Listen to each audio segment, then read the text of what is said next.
The engine of the hired car coughed its last dying breath somewhere down the long, overgrown drive, leaving me to the oppressive silence. A final, resentful crunch of gravel under my sensible academic shoes, and then nothing but the wind, a low, mournful sigh through unseen branches. I stood before it, my inheritance, a monolith of crumbling ambition. Blackwood Manor. Even in the fading light of a perpetually overcast afternoon, the house was a beast. 3 stories of blackened stone and timber, sprawling like a wounded leviathan, its many windows like dead eyes staring out from under heavy, moss-laden brows. Soot-stained chimneys rose like gnarled fingers against the bruised sky. This wasn't a home. It was a mausoleum, a monument to forgotten wealth and slow decay. My initial thought, as a man of empirical fact and historical data, was one of profound academic interest. What secrets could such an edifice hold within its walls? What narratives of a bygone era lay buried beneath the dust and rot? My purpose here was strictly intellectual. A distant, forgotten relative, a great-aunt twice removed, had died, leaving me, her only living kin, this edifice. My solicitor, a perpetually flustered man named Mr. Finch, had assured me it was a purely administrative affair. Sign some papers, assess the damage, arrange for its eventual sale. But as a professor of architectural history, specializing in the decline of Victorian estates, the opportunity was too rich to ignore. Blackwood Manor, with its untouched, anachronistic grandeur, its purported isolation, was a veritable goldmine of primary source material. I dragged my single, battered suitcase up the cracked flagstone path, past what must have once been meticulously kept gardens, now a tangled wilderness of thorny bushes and skeletal trees. I pushed open the massive oak door. Surprisingly, it wasn't locked, and stepped across the threshold.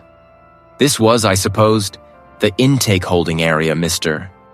Unknown Finch had mentioned, a grand but utterly derelict entrance hall. The air inside was thick, heavy, tasting of dust and time, a stillness so profound it felt like a physical weight pressing down on my chest. My breath plumed in the frigid air. High above, a magnificent, if tarnished, chandelier hung like a skeletal spider, its crystals dulled by a century of grime. Marble flooring, cracked and uneven, stretched into the gloom. I fumbled for the light switch, finding a brass plate next to the door. I flicked it. I tried again, pressing harder. "Power outage," I muttered, my voice sounding unnaturally loud in the vast space. Of course, it was a logical explanation, a mundane inconvenience. I pulled my small, heavy-duty torch from my bag, clicking it on. It picked out a grand staircase, its balustrade intricately carved but draped in cobwebs, disappearing into the upper gloom. To my left, a massive unlit fireplace yawned like a stone maw. To my right, a series of closed doors, each seeming to guard its own forgotten realm. I swept the torch beam across a magnificent grandfather clock, its face a blank, tarnished brass. It stood silent, its pendulum still, a testament to the cessation of time within these walls. My academic mind, ever seeking patterns and explanations, noted the elaborate craftsmanship, the historical period. My primal instincts, however, were beginning to hum a different tune. As I stood there, rooted to the spot, trying to process the sheer immensity of my new, temporary domain, I noticed it. A faint, almost imperceptible tremor beneath my feet. A low, resonant thrum that seemed to originate from deep within the house's foundations. It wasn't an earthquake. It was too subtle, too rhythmic. It felt more like a pulse. I dismissed it as an old house settling, the wind vibrating through loose floorboards. My logical brain supplied all the answers, but my skin prickled nonetheless. Then, a sound. Not loud, not distinct, but there. A faint, dragging noise from somewhere above. A soft shk, shk, like something being pulled across a dusty floor. It's an old house. Old houses make noises. I was alone, truly alone, in a place that felt anything but empty. The lingering unease from the previous night, the phantom creaks and groans of the old manor, felt like an unwelcome guest in my mind. It's an old house, wind, mice, settling timber. Yet the words had done little to soothe the prickle on my nape. Now, with a fresh, if still dim, morning light struggling through the grimy windows and the power outage persisting, I sought refuge in purpose. The library. It was less a room and more an epic.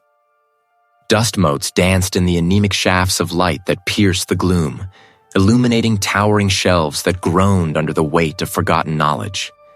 The air was thick, heavy with the scent of decaying paper, dry rot, and something else. A faint metallic tang that I couldn't place. Spiderwebs thick as old lace draped from the cornices, swaying gently in the imperceptible drafts. My flashlight beam, though weak, cut a swathe through the gloom as I navigated the narrow aisles.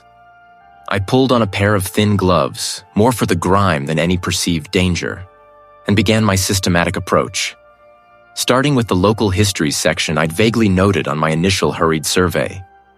Hours bled into one another.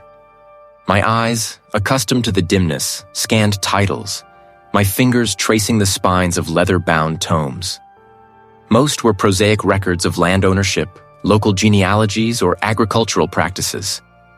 The metal was cool beneath my gloved touch, etched with an intricate, unsettling pattern that resembled a knot of tangled roots, or perhaps a stylized multi-limbed creature. I tried the clasp, but it was locked tight. No keyhole was visible, only a small, almost invisible indentation where a key might have once fit, now sealed with what felt like hardened wax. The leather, despite its age, felt remarkably supple. I ran my thumb over the strange pattern, a shiver tracing my spine. It wasn't a common heraldic device. It felt older, more primal. I set it aside, a peculiar thrill of discovery mingling with a vague sense of disquiet. A locked journal often meant secrets, and secrets were precisely what I sought. Continuing my search, my flashlight beam swept over an alcove that had been entirely obscured by a leaning stack of folios. As I cleared them away, I noticed a subtle discrepancy in the wooden paneling behind. My fingers explored the join, finding a barely perceptible seam. With a gentle push, a section of the panel swung inward, revealing a shallow, hidden compartment. My flashlight revealed not another book, but a series of carvings directly into the wood of the compartment's back wall. They were sigils, crude yet strangely powerful, echoing the design on the journal's clasp, but far more elaborate. Circles intersected by jagged lines, eyes without pupils, and what looked like skeletal branches reaching upwards. They weren't any symbols I recognized from any major historical or religious tradition. They hummed with an almost silent, ancient energy that stirred something instinctual within me, something I quickly dismissed as an overactive imagination. Folklore, I told myself. Ancient protective markings, perhaps. Driven by this new thread, I widened my search, specifically looking for any texts that referenced unusual local iconography or obscure beliefs. It wasn't long before I found the first mention. An archaic county history, its pages brittle with age, contained a brief, dismissive footnote regarding certain rustic superstitions concerning a sleeping god said to reside deep within the local hills, an old warden of the land. Another, a collection of local legends compiled by an amateur ethnographer in the late 19th century, detailed fragmented tales of offerings made to this entity, of its supposed slumber, and the dire consequences should it ever be disturbed. My academic interest, initially piqued by the locked journal, now flared with renewed vigor. This was precisely the kind of forgotten cultural artifact I'd hoped to uncover. A localized deity, a guardian spirit, fascinating. I made careful notes, my pencil scratching across the page in the dim light. The descriptions were vague, contradictory even, but consistent enough to suggest a genuine, if obscure, folk tradition. These were merely metaphors, allegories for natural phenomena, or perhaps primitive attempts to explain geological features or the cycles of the seasons. I had found my research focus, but I had also, unknowingly, scratched at the surface of something far older, far deeper than mere folklore. More vivid. I dismissed any supernatural implications, of course. I was a scholar, not a credulous fool. It was this very conviction that had driven me, 3 days after my arrival at the estate, to seek out the nearest settlement. I needed human contact, an anchor to the mundane, to prove to myself that the unsettling atmosphere of the manor was merely a trick of the light, a figment of my overactive academic imagination. The path to the village, if one could call it that, was little more than a deer trail winding through a skeletal forest. The trees, gnarled and ancient, clawed at the perpetually overcast sky, broken only by the crunch of my boots on the gravel and the frantic beat of my own heart. I walked for what felt like hours, the landscape an endless repetition of gray and muted green, until finally, through a break in the trees, I saw it, a scattering of dilapidated structures huddled together like forgotten stones at the bottom of a murky pond. It wasn't a village in any conventional sense. There was no bustling square, no general store, no welcoming inn. Just a handful of cabins, their windows like vacant eyes, and a church whose steeple leaned precariously as if bowed by an unseen weight. Smoke curled lazily from one chimney, a single fragile plume against the vast, indifferent sky. It was towards this sign of life that I directed my steps. The door, when I finally reached it, was heavy, made of rough-hewn oak, and it creaked open with a groan that echoed in the profound quiet. Inside, the air was thick with the scent of wood smoke and something else, something acrid, like old spices and stale desperation. An old man sat hunched by a crackling hearth, his back to me. His hair, what little remained, was a wispy halo of white, and his skin was a road map of wrinkles, each line etched deep with age and perhaps something more. He didn't turn at my entry, merely grunted, a sound like stones grinding together. He gestured vaguely with a gnarled hand towards a stool opposite him. From the big house, I reckon. I introduced myself, explaining my scholarly pursuits, the historical research. He listened. His eyes, when he finally turned them on me, were cloudy, but held a disturbing intensity. They seemed to see through me, past my tweed jacket and my academic veneer, into something far older and less definable. Research, you say? A faint, humorless smile playing on his lips. Aye, there's history aplenty in that old pile. More than any book could tell, I wager. He poked at the fire with a long metal rod, sending a shower of sparks dancing into the gloom. They come and go, you know. Scholars, artists, those seeking solitude. None stay long, none who truly see anyway. See what? I prompted, my rational mind already categorizing him as a relic of rural isolation, prone to fanciful tales. He fixed me with that unnerving gaze again. It's old, older than the stones of the manor itself. The folk who built it, they tried to bury it. Thought they could wall it in.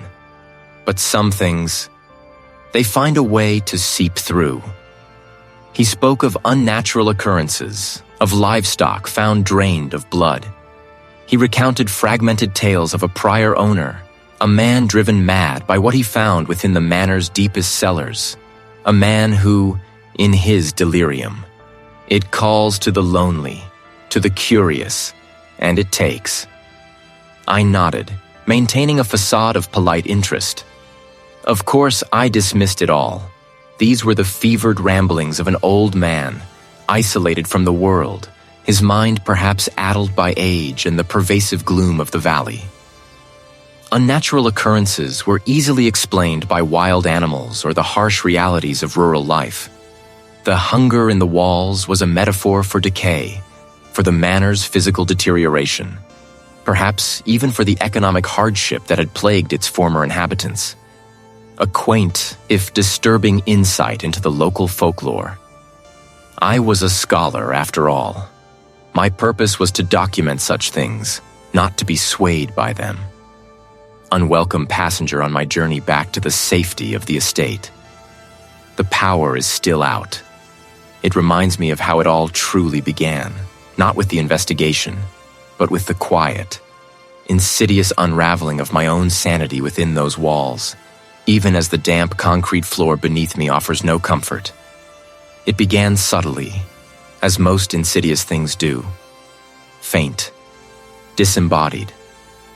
At first, I dismissed them as the house settling, the wind whistling through ancient eaves, or perhaps the creak of old pipes. I'd be in the library, poring over dusty ledgers, the only sound the rustle of pages, when a soft, almost imperceptible murmur would brush past my ear. A fleeting, unintelligible sound, like a breath caught on the air.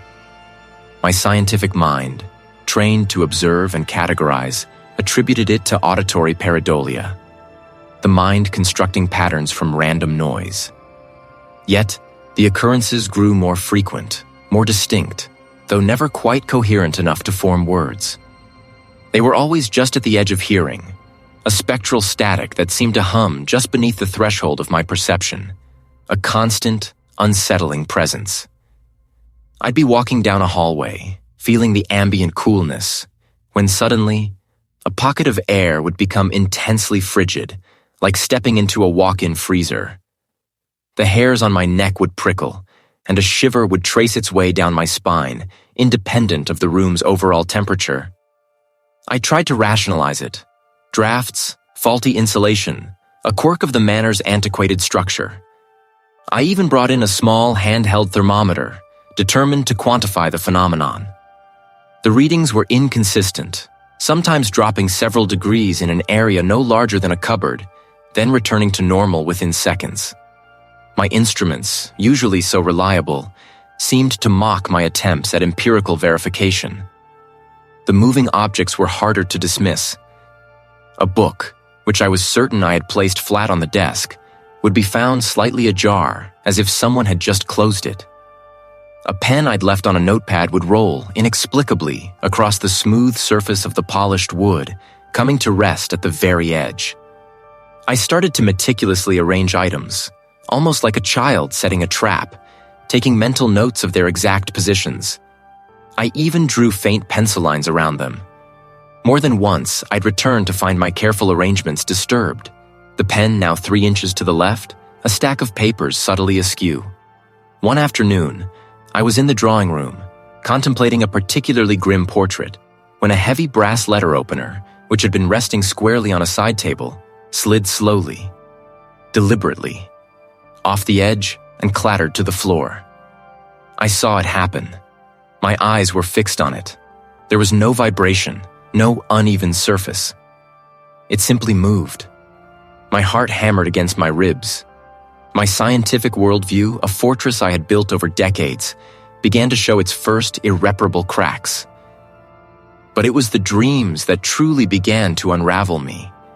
They were vivid, unsettling, and disturbingly real.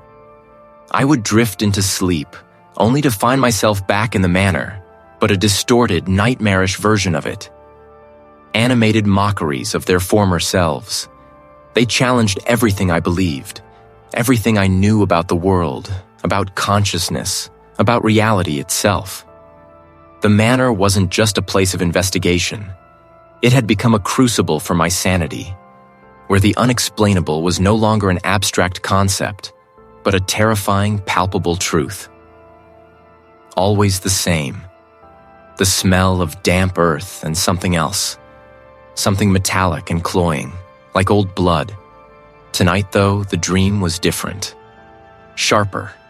It wasn't just a vision, it was an instruction. A path.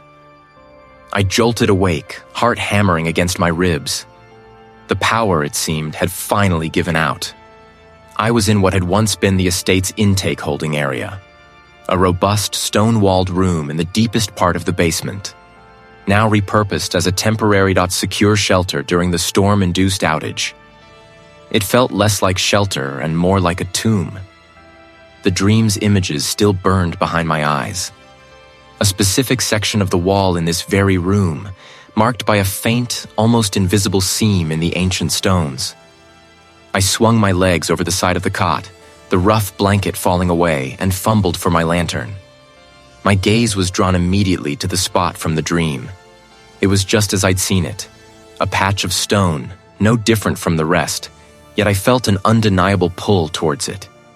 There, a hairline fracture, barely perceptible, running vertically, then horizontally, forming a perfect rectangle. It wasn't a natural fissure. It was a door. My skepticism, usually a comforting shield, felt thin, porous. The dreams had been chipping away at it for weeks. But this felt like a direct command from the subconscious, or something far older. I pressed against the stones, then tried to find a latch, a handle. I ran my hand along the edges, feeling for any irregularity, any mechanism. My fingers brushed against a small, raised symbol, carved into the stone just above the hidden seam. It was a stylized, intertwined serpent, a motif I'd seen in old family texts, dismissed as mere decorative flourish. Now it seemed sinister. I pushed on the symbol, twisting it slightly. A section of the wall, perhaps 3 feet wide and 6 feet high, slowly, silently, began to recede inward, then pivot to the side. A gust of stale, earthy air, thick with an almost metallic tang, billowed out. It was the smell from my dreams. My lantern beam struggled to penetrate it, revealing only a short, steep flight of rough-hewn steps descending into the earth. Each step was worn smooth, not by time, but by countless feet. Every rational fiber of my being screamed at me to turn back, to dismiss this as a hallucination. But the dream, the command, was too strong. My skepticism, once so resolute, was crumbling, turning to dust. I took a deep breath, the air burning my lungs, and stepped through the hidden doorway. Panic clawed at me, but I forced it down, raising my lantern higher. The steps were uneven, slick with damp. Finally, the passage opened into a vast, cavernous space. My lantern beam, now inadequate, struggled to illuminate the full extent of the chamber. It was immense, far larger than anything I could have imagined existing beneath the estate. The walls were not brick or stone, but living rock, carved and shaped into grotesque forms. My light caught on a series of disturbing altars, scattered throughout the chamber. My gaze moved to the walls. They were covered in ancient carvings, intricate and horrifying. Figures in long hooded robes stood over bound victims, their faces contorted in silent screams.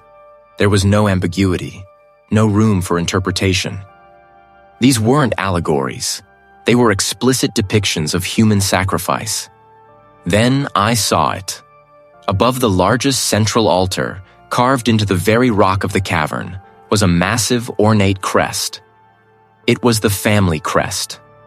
My crest. The intertwined serpents, the raven, the sigil I'd seen on rings, on old tapestries, on the entrance gate to the estate itself. It was unmistakable. And beneath it, etched into the stone in an ancient script, were names. My ancestors. Each name was accompanied by a date, and beside many of them, a smaller, almost imperceptible symbol, identical to the one I'd pressed to open the hidden door. My breath hitched. This wasn't just a grim history. This was a living, breathing testament to a legacy of unspeakable evil. They were echoes. The truth, ugly and undeniable, crashed over me, shattering my world into a million jagged pieces. I was not just Arthur, the skeptical heir. The comfortable cloak of skepticism I'd worn for so long was ripped from me, leaving me exposed and vulnerable. They were real, and they were closing in. I'd been directed to an intake holding area, a vast, echoing space filled with forgotten relics. Boxes of old records, unclaimed personal effects.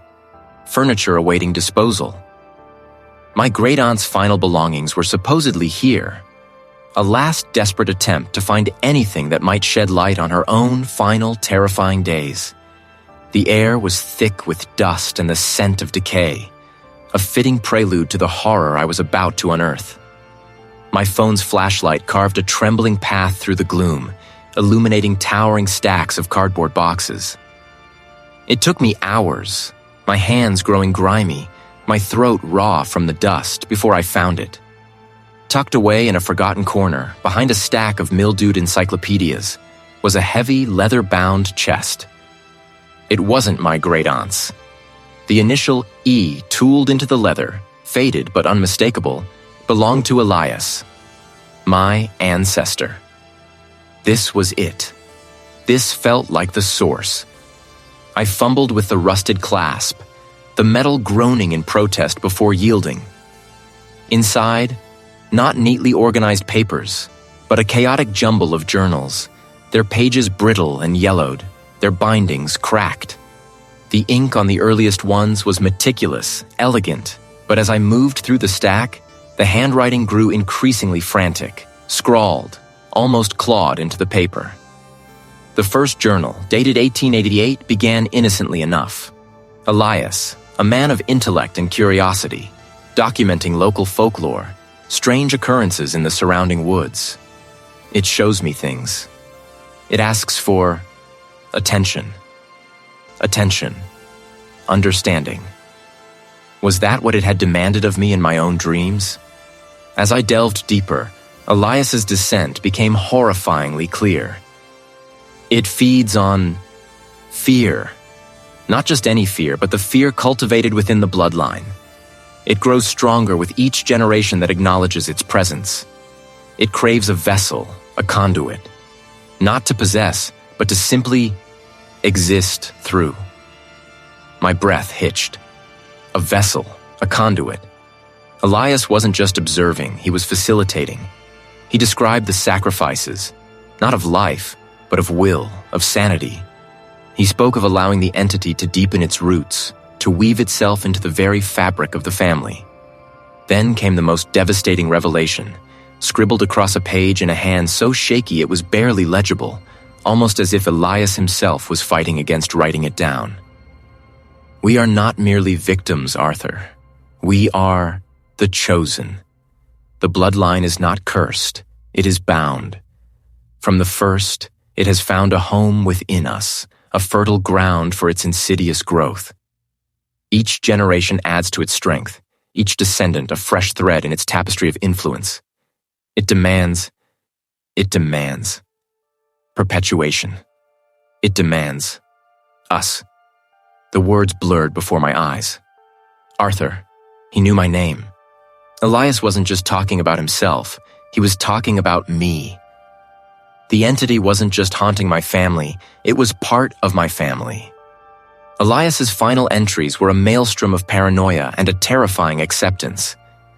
He described the entity as a primal hunger, an ancient consciousness that existed in the liminal spaces, feeding on the threads of human connection and fear. Growing through the generations of his own blood, it sought not destruction, but absorption. To become one with the lineage, to guide its fate, to ensure its own continuous existence. And the family, his family, my family, was its unwitting host, its incubator. The power outage wasn't just an inconvenience, it was a metaphor. Elias's descent wasn't a cautionary tale, it was a blueprint. His madness wasn't just his own, it was a legacy, a horrifying truth that was now becoming my own. I dropped the last journal, my hands trembling violently. My breath hitched, a ragged, shallow thing in my throat. My mind raced, tumbling through the fragmented accounts I'd just devoured. The journals, brittle and stained, hadn't just been records of madness. They were pieces of a vast, grotesque puzzle. They were all threads, leading back to the same monstrous singular source. It wasn't a ghost. It wasn't some lingering spirit or a cursed object. It was something far more ancient, far more insidious. A consciousness, yes, but not one that thought in human terms. It was a predator, a parasite that had woven itself into the very fabric of this land, this house, this lineage. It had been here for centuries, perhaps millennia, a patient, unfathomable evil lying dormant beneath the soil, stirring to life with each new generation. The old stone walls, the gnarled trees outside, the very ground I stood on, they were not just its dwelling, but extensions of itself. It wasn't confined to a single room or a particular object. It was the place, a deep-rooted, malignant intelligence that had grown with the estate, feeding on its history, its secrets, its blood. And what did it feed on? The journals made it terrifyingly clear. Fear. The kind that twists the mind and curdles the blood. And blood. Not just any blood, but the bloodline that had, for generations, been tied to this place. My bloodline. The pieces slammed together with a sickening clarity. My inheritance. It wasn't a gift, not a legacy to cherish. It was a lure, a carefully laid trap, centuries in the making. The cryptic will, the distant forgotten relatives, the isolated location. All of it had been orchestrated, not by some unseen hand, but by it. It had manipulated events, twisted fates, guiding the latest unsuspecting heir back to its grasp. I was not just another victim. I was the target, the chosen, the new arrival in its ancient, horrifying game. The thought sent a jolt of ice through my veins, making my teeth chatter. Was I meant to be its next vessel? To have my mind slowly eroded, my body taken over, my identity consumed until I was just another puppet in its centuries-long charade? Or was I simply meant to be a sacrifice? A final, grand offering to satiate its insatiable hunger for fear and blood, a culmination of its long-awaited feast. The uncertainty was almost worse than either certainty. Both fates were equally terrifying, equally final. It had been waiting for me, for Arthur. They were its manipulations, its slow, deliberate siege on my sanity, designed to cultivate the very fear it craved. I was trapped, not just by the power outage or the locked doors, but by something far more profound. I was trapped by my own ancestry, by a bloodline that had been marked, destined to return to this place, to this ancient parasitic evil. There was no escape. The house, the land, it was all alive with its presence. A vast, sentient organism intent on my destruction. My inheritance was my death warrant, signed in blood long before I was ever born. And I knew, with a certainty that turned my stomach to ice, that its exhale would be my last. My blood, my very lineage, was a chain. The thought was a bitter poison, curdling in my gut, and it ignited a desperate animalistic urge to flee. I couldn't stay here, not another second. The intake holding area, once merely an inconvenience, now felt like a cell designed for my specific torment. I stood, heart hammering against my ribs, and tried the heavy oak door again. Locked. Of course. But there had to be another way out. This was an estate, not a prison. Or was it? The windows were sealed shut, some barred, others simply too high and narrow to offer escape. Panic clawed at my throat. I couldn't think straight. It was meant for staff, likely less secure. The corridor seemed longer, narrower than I remembered, the air thick with the smell of damp earth and something else. Something metallic and old. I reached the door. It was heavy, made of scarred wood, with a tarnished brass handle. My fingers trembled as I twisted it. To my astonishment, it turned. Freedom. I slipped out, pulling the door shut behind me, not bothering to lock it. I was outside, or at least in a covered passageway that led to the grounds. The night was a heavy blanket, starless and utterly black. But there was something else. A dense, unnatural fog had rolled in, swallowing the moon and stars, reducing visibility to mere feet. My name. It wasn't my imagination. The voice was soft, ancient, like dry leaves rustling in a forgotten attic. It felt like it was inside my head, yet also outside, all at once. I ignored it, or tried to. My only thought was the main road. If I could reach the main gates, I could walk, run, anything, until I found a town. The gravel path crunched under my feet, the sound amplified by the fog. Minutes stretched into an eternity. The path twisted and turned, leading me deeper into what felt like a primeval forest. Trees, gnarled and ancient, loomed out of the mist, their branches like skeletal arms reaching for me. Each step was an act of will, battling the growing sense of disorientation. The fog pressed in, robbing me of perspective. Was I going in circles? My heart hammered. I sped up, breaking into a desperate jog. The path became overgrown, roots snaking across my way, threatening to trip me. I stumbled, scraped my knee, but didn't stop. The fog seemed to thicken with every stride, becoming a living entity coiling around my legs, obscuring the path entirely. Then, the path simply ended. Or rather, it dissolved. I found myself pushing through thick undergrowth, the ground uneven and boggy. I peered into the impenetrable white, my phone's beam swallowed by the swirling mist. There was no road, no gate, just an endless expanse of wilderness. Lost, little lamb? The voice purred, now undeniably within my own mind. It was a thought, but not my own. It was a thought placed there, insidious and perfect. You're going mad, Arthur. This isn't real. The fog isn't real. The voice isn't real. I pressed my hands against my temples, squeezing my eyes shut. The seeds of doubt had been planted. I opened my eyes. The fog swirled. Was it really this thick, or was my perception being warped? Were the trees truly twisting into monstrous shapes? Or was my mind projecting horrors onto innocent bark? I turned, trying to retrace my steps, but the way back was just as lost as the way forward.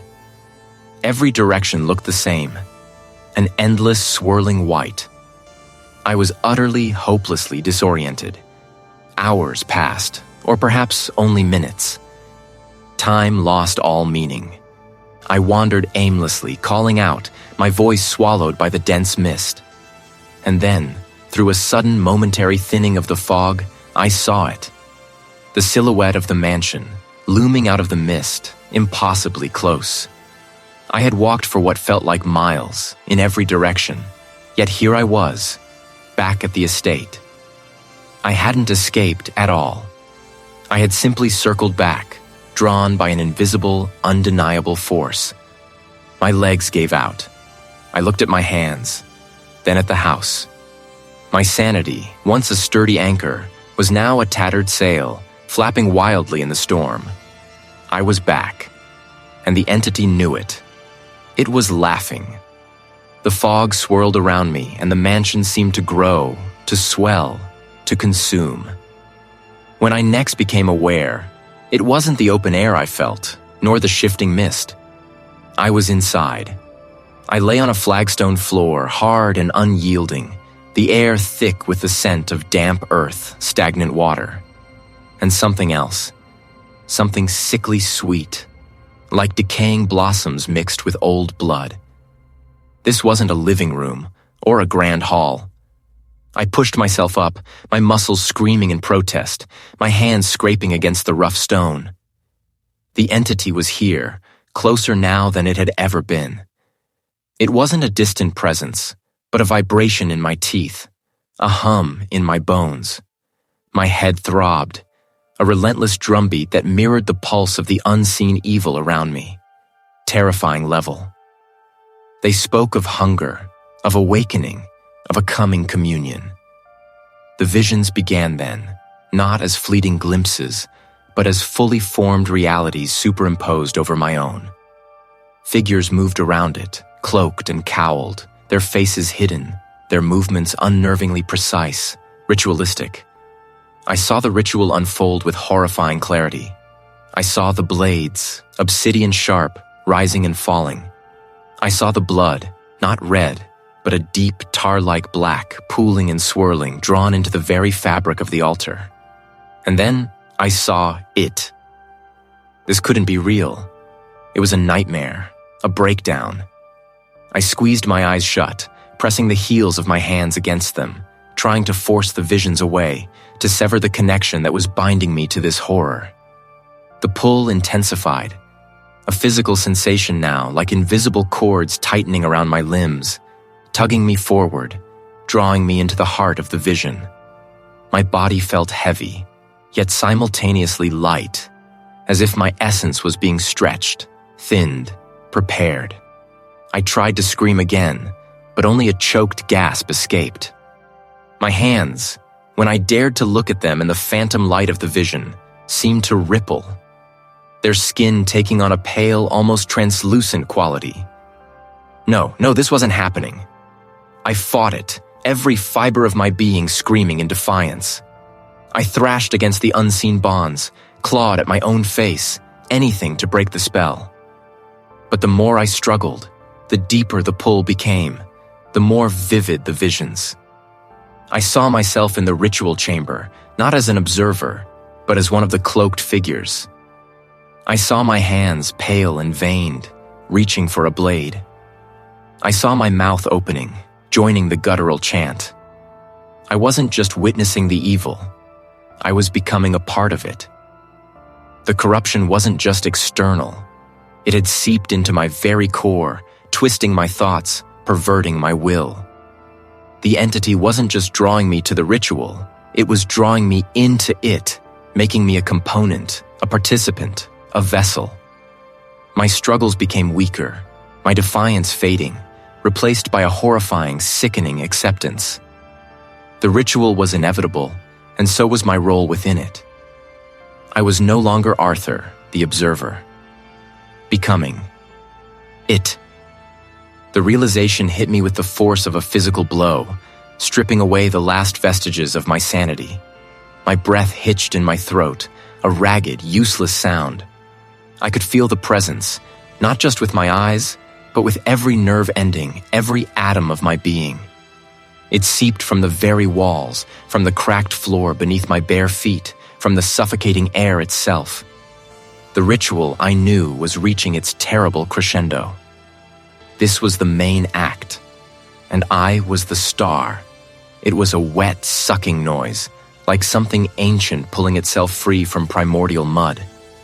Then came a series of clicks, chitinous and sharp, followed by a low, guttural rumble that vibrated through the floor and up into my bones. The air grew heavy, suffocating, pressing down on me with the weight of ages. Then, it began to coalesce. Gradually, sickeningly, a form began to emerge. It rose, impossibly tall, filling the entire space. Its primary mass was a vaguely humanoid column, but it was adorned with a grotesque profusion of limbs. Some skeletal, ending in needle-sharp claws. Others thick and segmented like an insect's, tipped with bladed spurs. There was no mouth, yet a low, resonant hum filled the cell. A sound that spoke directly to the core of my being, bypassing my ears entirely. Arthur! The sound was a chorus of ancient voices, echoing through the cavern of my own mind, each syllable a claw scraping against the inside of my skull. The bloodline. It culminates. It extended one of its skeletal limbs, not reaching for me physically, but psychically, spiritually. I felt an invisible tendril pierce my chest, plunging deep into my heart, into the very essence of my ancestry. A flood of images, ancient and horrific, slammed into my consciousness. Generations of my family, unwitting pawns, their lives a slow, deliberate funneling of energy towards this. Their sacrifices, their rituals, their slow descent into madness, all for this moment. The entity's hum intensified, becoming a command. Yes, become, the vessel, become, I felt it trying to merge with me, to occupy me. It was like ice water in my veins, but an ice that burned, searing away my identity, my memories, everything that made me me. I saw visions of myself, but twisted, grotesque, my skin hardening into chitin, my eyes multiplying, my mouth stretching into a silent, gaping maw. I would be a puppet, a living portal for its ancient, unending hunger.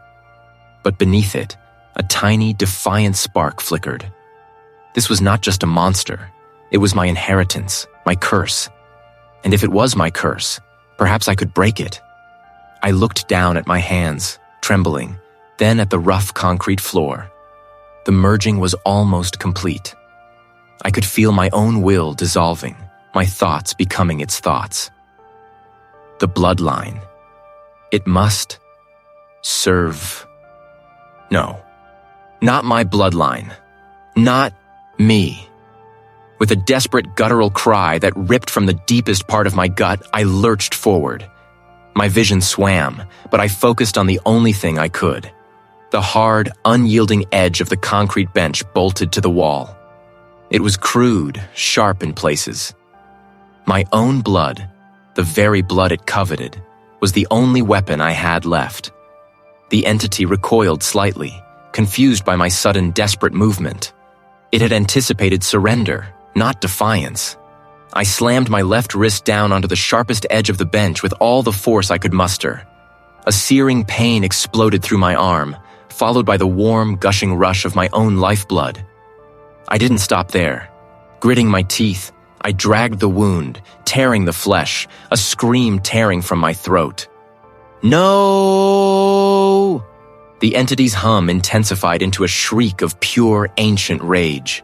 I felt its tendrils withdraw, burning as they pulled away. My head spun, the cell tilting, but the suffocating pressure eased. I was bleeding, profusely, but I was still me. The choice was made. Defiance. Sacrifice. And perhaps, just perhaps, it had been enough. The tendrils had receded, pulling back from the deepest recesses of my being with a searing agony that still echoed through my nerves. The crushing weight on my chest, the suffocating pressure that had been my only reality for what felt like an eternity, had finally lifted. My head spun, a dizzying whirl of black and gray, the concrete cell around me tilting wildly, refusing to stay still. My vision swam, speckled with phantom lights that danced like mocking fireflies in the gloom. My body was a ruin. Blood, warm and slick, poured from myriad wounds, soaking into my clothes, pooling beneath me with an alarming speed. It felt like a river, a torrent escaping its banks, carrying away not just my life, but something more, something fundamental. An iron tang filled my mouth, the taste of my own ruin. The power outage persisted. No distant sirens, no shouts, no frantic footsteps. Just the rhythmic drip, drip, drip of water somewhere in the facility. A mocking counterpoint to the frantic thrum of my own failing heart. I froze, every muscle screaming in protest. Was it still here? Was it watching?